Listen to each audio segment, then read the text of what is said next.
94.2%. That is how much tanker traffic through the Strait of Hormuz has collapsed since February 28, 2026. From 120 transits a day down to fewer than 7. If you applied that number to a 10-lane highway running at full capacity, imagine suddenly only half a lane still operating. But this is not a regular highway. This is the route that carries 20% of all the oil the entire world consumes every single day. And it did not shut down because of maintenance or an accident.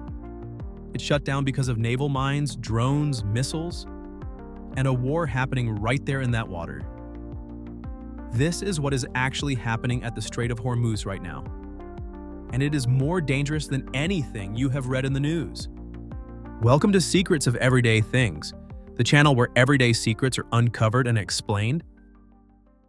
To understand why that situation is as frightening as it is, we need to go back to February 28, 2026, the day everything changed. The United States and Israel launched Operation Epic Fury, a coordinated airstrike campaign targeting Iranian military facilities, nuclear sites, and senior leadership. Within hours, Iran's Islamic Revolutionary Guard Corps, known as the IRGC, began broadcasting over radio frequencies that every ship captain in the area could hear vessels transiting the Strait of Hormuz are not permitted to pass. This was not a ceremonial warning. This was not an empty threat like the ones Iran had issued many times before throughout history. This was an order enforced immediately with unmanned speedboats, missiles, and drones. And the world, which had spent decades debating whether Iran would ever actually dare to close Hormuz, suddenly had its answer. Yes, they dared. And they were doing it right then. The first number you need to understand the scale of what is happening is 94.2%. That is how far tanker traffic through the strait has fallen since the crisis erupted, from an average of 120 transits per day down to fewer than 7. The second number you need to know is 300. That is how many commercial ships are currently trapped inside the Persian Gulf with no way out. Those ships are loaded with crude oil, liquefied gas, and industrial cargo. They are sitting anchored inside a massive bag whose opening has been sealed shut. Their owners are sitting in offices in Oslo, Athens, Singapore, and Tokyo, staring at tracking screens with no idea when they will ever be able to move their cargo again. Iran has carried out between 20 and 25 confirmed attacks on commercial vessels and oil tankers using a range of weapons. Unmanned speedboats ramming directly into the sides of ships. Missiles fired from the northern coastline of the strait. Low-flying drones striking targets on deck. The attacks have caused casualties among crew members. At least one UAE tugboat has been sunk. Several ships were hit so badly that their crews had no choice but to abandon them and evacuate by lifeboat. Let that sink in for a moment. Merchant sailors in the 21st century are abandoning ships and swimming in a war zone because of drone and missile strikes on what is normally the busiest commercial shipping lane in the world. But even those direct attacks are not what has most effectively closed Hormuz.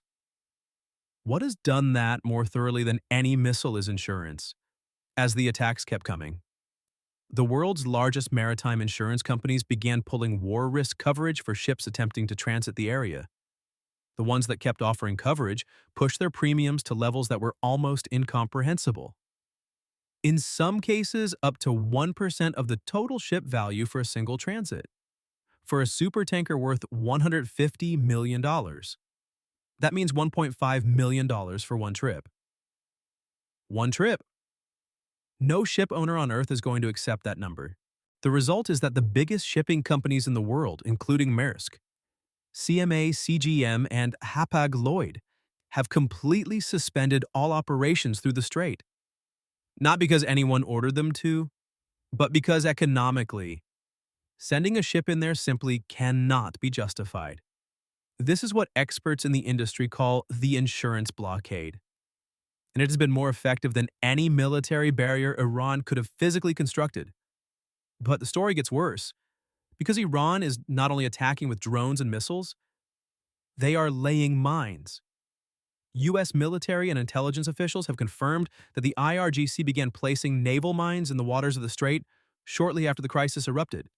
Naval mines are among the most feared weapons in modern naval warfare, not because of their technological sophistication, but because they are cheap, extremely difficult to detect, and effective in a way that defies logic. A mine worth a few $1,000s can sink a ship worth hundreds of millions.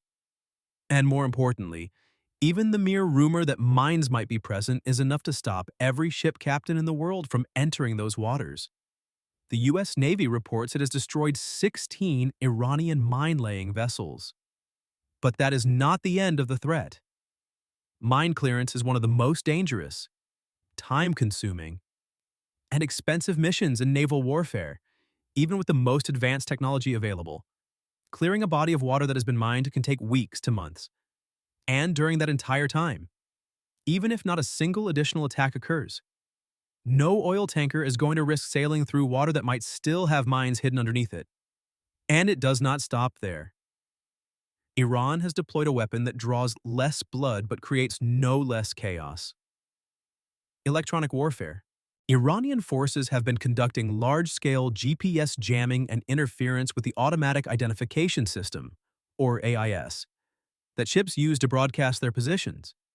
Thousands of vessels in the region have been receiving false positioning signals, showing incorrect locations on global tracking screens, in a strait with only 2 shipping lanes, each just 2 miles wide.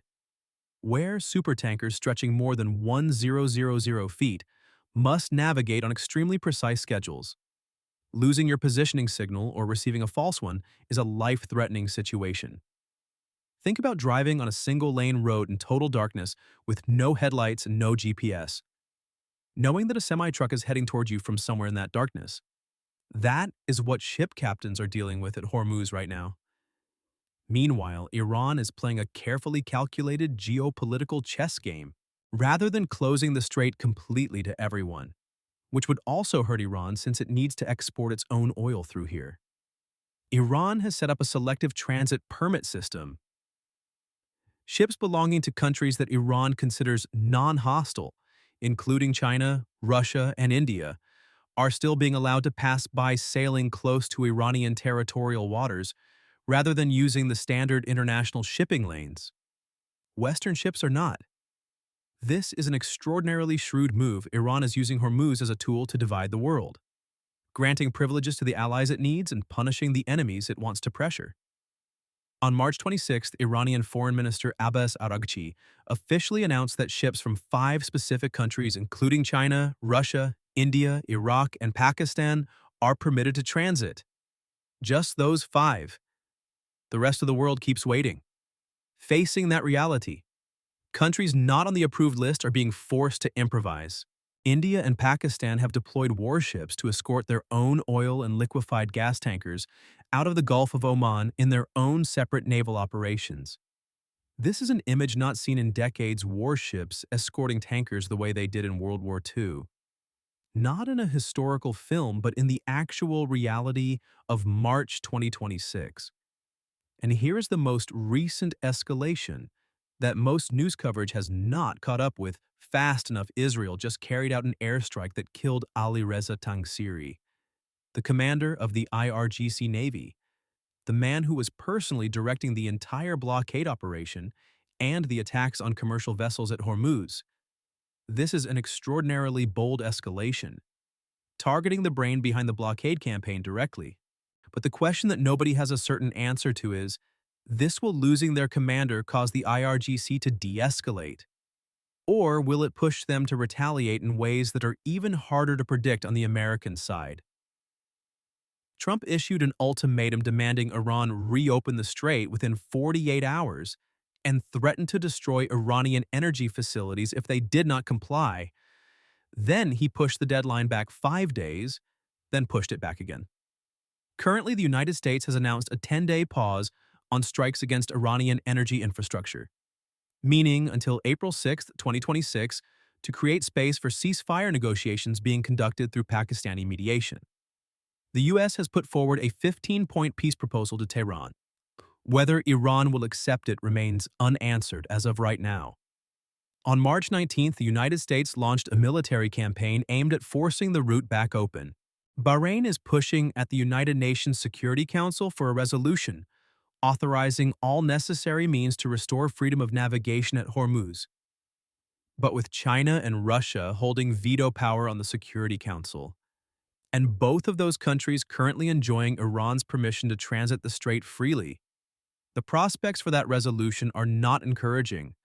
Meanwhile, most of the world's commercial shipping fleet is doing the only thing left available, sailing all the way around the Cape of Good Hope at the southern tip of Africa. But even that detour stretching thousands of nautical miles is no longer entirely safe.